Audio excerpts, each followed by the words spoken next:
Alright, so quick video on what to do if when you're doing forward folds, your hamstrings are really tight and you can keep your legs straight.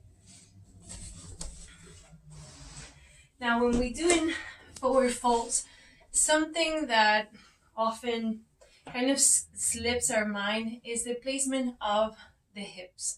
Now your hips are attached to the bottom of your spine and to the top of your hands, and they tilt forward and back. So do this just a couple of times just to notice that movement.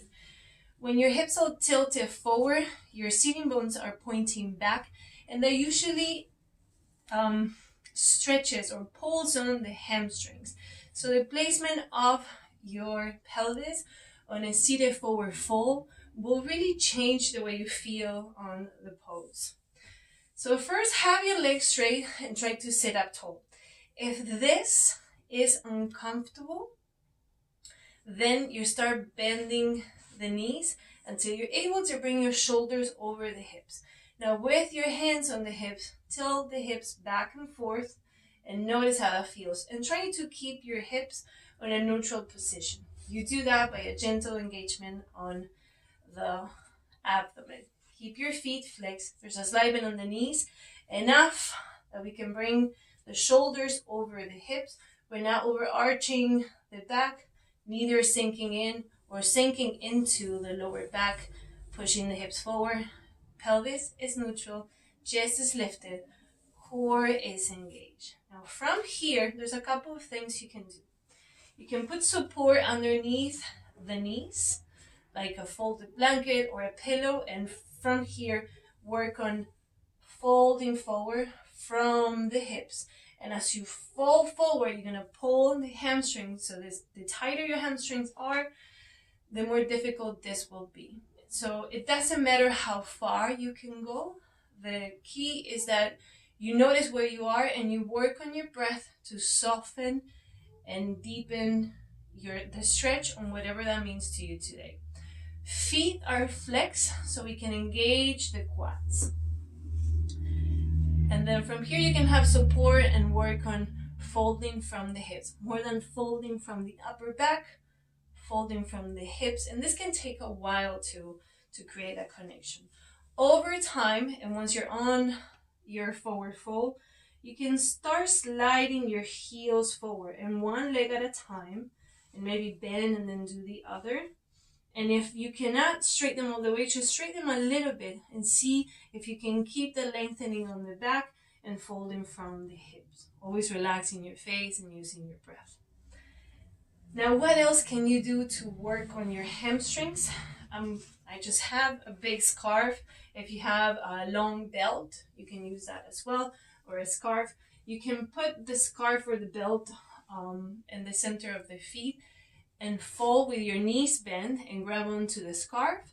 Keep your knees bent and lengthen your body up, keeping your arms straight until your shoulders are over your hips. Inhale, and on the exhale, try and extend your legs. See how that feels. This is going to keep your feet flexed, and you're going to connect to the stretch in a different way. Good.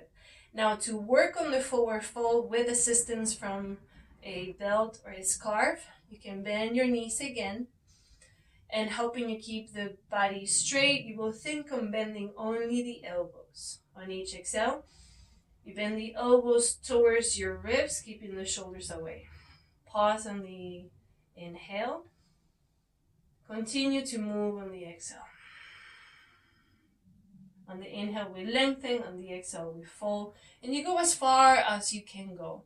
These two movements, keeping the legs straight, using the pull of your hands to bring your shoulders over the hips, keeping the abdomen engaged, and keeping the knees bent and trying to bring the chest closer to the thighs with the knees bent can help you lengthen the hamstrings. I hope this was helpful. Overall, I will just be patient and practice forward fold on a seated and also on a standing position. Since we are here and I have the the scarf, I'm going to show you one more thing you can do with your hamstrings to work on lengthening the hamstrings and creating that stretch. Laying down on the back, we're going to bring the scarf or the belt over one foot. The other foot is on the floor. Keep your knees bent. This is going to help you create that length on the spine. You don't have to use your core like we're in a seated position. And extend your leg up without any engagement. Now arms are extended. Now bring the back of the shoulders to the floor. This is going to help you flex the foot and work on engaging the leg and breathing here.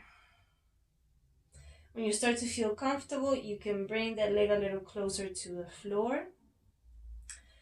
You can do the same thing as before, bringing the elbows closer to the ribs, being gentle always. So I hope these two things help. Incorporate the scarf and support for the back of the knees. Let me know how it goes.